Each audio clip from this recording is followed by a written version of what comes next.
Sense and Sensibility. Chapter 11. Little had Mrs. Dashwood or her daughters imagined when they first came into Devonshire that so many engagements would arise to occupy their time as shortly presented themselves, or that they should have such frequent invitations and such constant visitors as to leave them little leisure for serious employment. Yet such was the case. When Marianne was recovered, the schemes of amusement at home and abroad, which Sir John had been previously forming, were put into execution. The private balls at the park then began, and parties on the water were made and accomplished as often as a showery October would allow. In every meeting of the kind, Willoughby was included, and the ease and familiarity which naturally attended these parties were exactly calculated to give increasing intimacy to his acquaintance with the Dashwoods, to afford him opportunity of witnessing the excellencies of Marianne, of marking his animated admiration of her, and of receiving, in her behaviour to himself, the most pointed assurance of her affection. Elinor could not be surprised at their attachment. She only wished that it were less openly shown, and once or twice did venture to suggest the propriety of some self-command to Marianne. But Marianne abhorred all concealment where no real disgrace could attend unreserve, and to aim at the restraint of sentiments which were not in themselves illaudable appeared to her not merely an unnecessary effort, but a disgraceful subjection of reason to commonplace and mistaken notions. Willoughby thought the same, and their behaviour at all times was an illustration of their opinions. When he was present, she had no eyes for anyone else. Everything he did was right. Everything he said was clever. If their evenings at the park were concluded with cards, he treated himself and all the rest of the party to get her a good hand.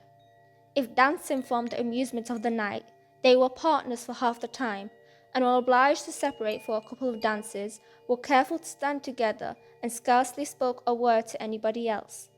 Such conduct made them, of course, most exceedingly laughed at, but ridicule could not shame and seemed hardly to provoke them. Mrs. Dashwood entered into all their feelings with a warmth which left her no inclination for checking this excessive display of them. To her it was but the natural consequence of a strong affection in a young and ardent mind. This was the season of happiness to Marianne. Her heart was devoted to Willoughby, and the fond attachment to Norland, which she brought with her from Sussex, was more likely to be softened than she had thought it possibly before, by the charms which his society bestowed on her present home. Elinor's happiness was not so great. Her heart was not so much at ease, nor her satisfaction in their amusements so pure. They afforded her no companion that could make amends for what she had left behind, nor that could teach her to think of Norland with less regret than ever. Neither Lady Middleton nor Mrs. Jennings could supply to her the conversations she missed, although the latter was an everlasting talker, and from the first had regarded her with a kindness which ensured her a large share of her discourse. She had already repeated her own history to Elinor 3 or 4 times, and had Elinor's memory been equal to her means of improvement, she might have known very early in their acquaintance all the particulars of Mr. Jennings' last illness, and what he said to his wife a few minutes before he died. Lady Middleton was more agreeable than her mother only in being more silent. Elinor needed little observation to perceive that her reserve was a more calmness of manner with which sense had nothing to do. Towards her husband and mother she was the same as to them, and intimacy was therefore neither to be looked for nor desired. She had nothing to say one day that she had not said the day before.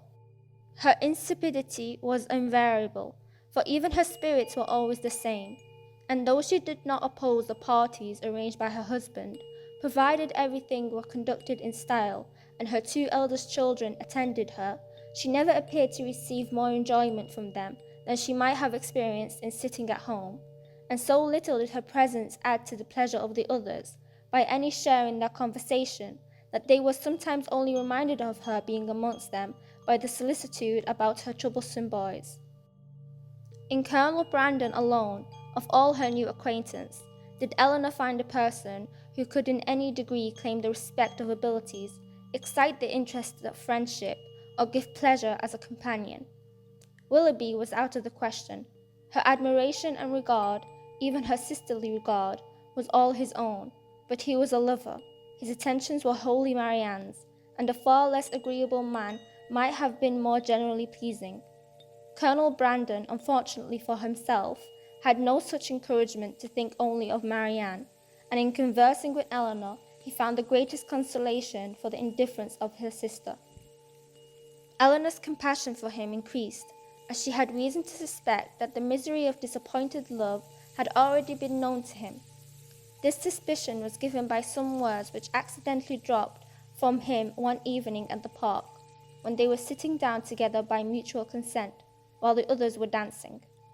His eyes were fixed on Marianne, and after a silence of some minutes, he said with a faint smile, "Your sister, I understand, does not approve of second attachments."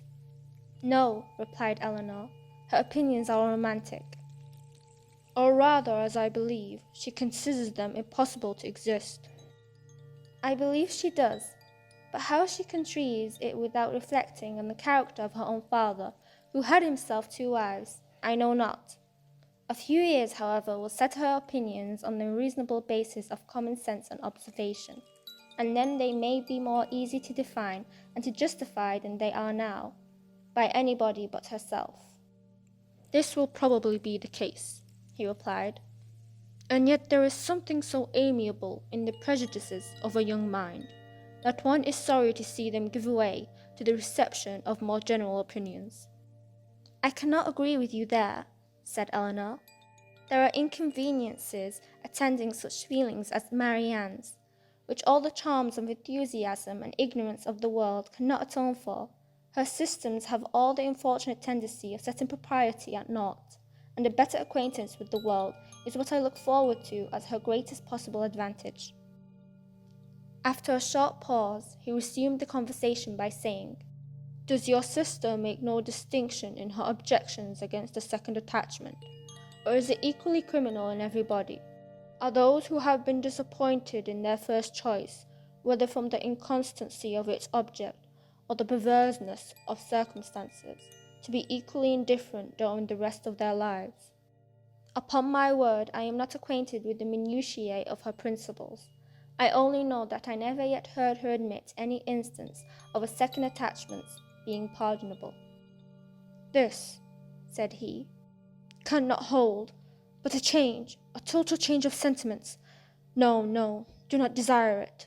For when the romantic refinements of a young mind are obliged to give way, how frequently are they succeeded by such opinions as are but too common and too dangerous! I speak from experience. I once knew a lady who in temper and mind greatly resembled your sister, who thought and judged like her, and who from an enforced change, from a series of unfortunate circumstances—" Here he stopped suddenly, appeared to think that he had said too much, and that his countenance gave rise to conjectures which might not otherwise have entered Eleanor's head.